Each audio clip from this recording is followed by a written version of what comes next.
गोपाष्टमी हिंदू धर्म के उन पावन पर्वों में से एक है जो भगवान श्री कृष्ण की बाल लीलाओं से जुड़ी हुई है। इस दिन भगवान श्री कृष्ण ने पहली बार गैया चराया था। इस वर्ष गोपाष्टमी 9 नवंबर को मनाई जाएगी, जिसकी तिथि जो प्रारंभ है वो 8 नवंबर को रात्रि 11:56 पे हो जाएगी। तो 9 नवंबर को उदया तिथि के हिसाब से हम गोपाष्टमी का पर्व मनाएंगे। घर में गोपाष्टमी आप कैसे मनाएं? यदि गौशाला नहीं जा सकते हैं तो इस प्रकार से आपको इस पात्र में एक अष्टदल बना लेना है और अपने बाल गोपाल के साथ गौ माता का भी स्नान पूजन अर्चन करनी है जी। गोपाष्टमी के दिन गायों का विशेष रूप से पूजन किया जाता है। हिंदू धर्म में गाय को माता का दर्जा दिया गया है और गोपाष्टमी के पर्व के माध्यम से गायों के महत्व को रेखांकित किया जाता है जी। गोपाष्टमी के दिन प्रातः स्नान और स्वच्छ वस्त्र पहन लें। अपने घर को, पूजा स्थल को खूब अच्छे से साफ सफाई कर दीजिए।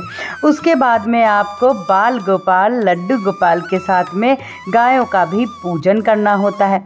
उस दिन आप चाहें तो ब्राह्मण भोज, दान, गोवर्धन पूजा की कथा, भजन, कीर्तन, परिक्रमा आदि भी कर सकते हैं जी। यदि आप गौशाला जा सकते हैं तो अति उत्तम होता है। गौशाला में पूजन अर्चन का विशेष महत्व है। अगर आप गौशाला में नहीं जा सकते हैं तो आप इस प्रकार से बाल गोपाल को के साथ में ही जो गौ माता है, गाय है उनकी, आप उनके साथ में उनका स्नान पूजन कर सकते हैं। तो यहाँ पे मैंने एक पात्र में अष्टदल बना दिया है और मेरे लड्डू गोपाल के साथ में उनकी प्यारी गौ माताओं को विराजमान कर दिया है। इन गौ माताओं को आप अलग से स्नान भी करा सकते हो, लेकिन आप लाला के साथ कराओगे तो लाला मेरे बहुत प्रसन्न होते हैं जी। इस प्रकार से आपको बहुत ही सरलता से स्नान करा देना है। आप उस दिन, आज क्योंकि गोपाष्टमी नहीं है तो मैं अभी शुद्ध जल से स्नान करा रही हूँ। आप चाहें तो पंचामृत से, कच्चे दूध से भी स्नान करा सकते हैं।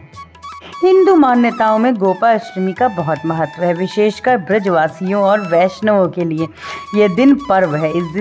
इस दिन सुख समृद्धि में वृद्धि की कामना से बछड़े सहित गाय और गोविंद की पूजा करने का विधान है।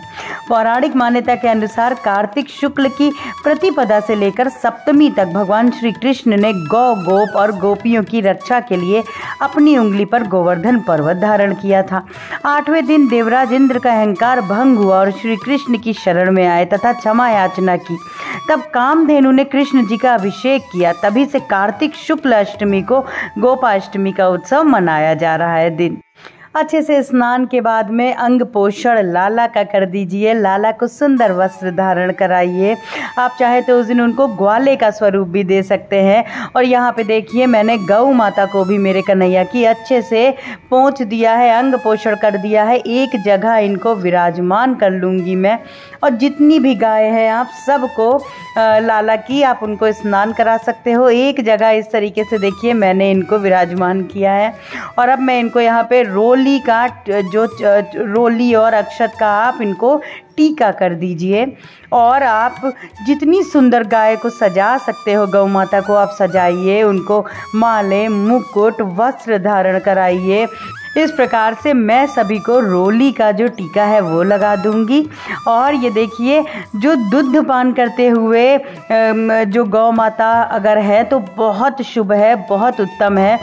क्योंकि आपकी अनुपस्थिति में कभी एक क्षण के लिए भी, मान लीजिए लाला को भूख लगी, आप नहीं हो उनके पास में, तो गौ माता ही लाला को अपना दूध पान करवाती हैं। इस प्रकार से गौ माता का मैं अभी तो बहुत ही सरलता से माले वगैरह पहना दूंगी उनको, उनका जो वस्त्र है वो पहना दूंगी। आप जो बहुत सुंदरता से उनको सजाइए।